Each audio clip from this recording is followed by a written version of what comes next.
Pwede ba utang dyan? Hindi nga utang na, wala nga tayo puhunan eh. Hello mga kamoto, kumusta? At sa wakas nga ay makakapagkarga na rin ng palitize.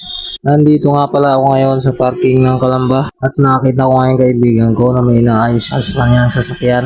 Tinanong ko nga siya kung nakailan na. At ang sabi niya nga ay sa awa raw ng Diyos ay isa pa lang. At ang sabi ko nga sa kanya ay hindi ka nag-iisa.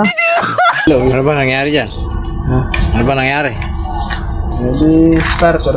Kailangan naman baklasin lahat. Babaklasin ko na. Saglit lang to.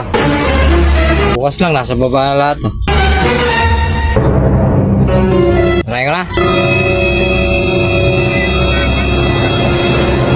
Ayan na, si Aling Puring oh. Kuya, Ano ba yan? merienda na doon. Anak-anak yun, karon maluya.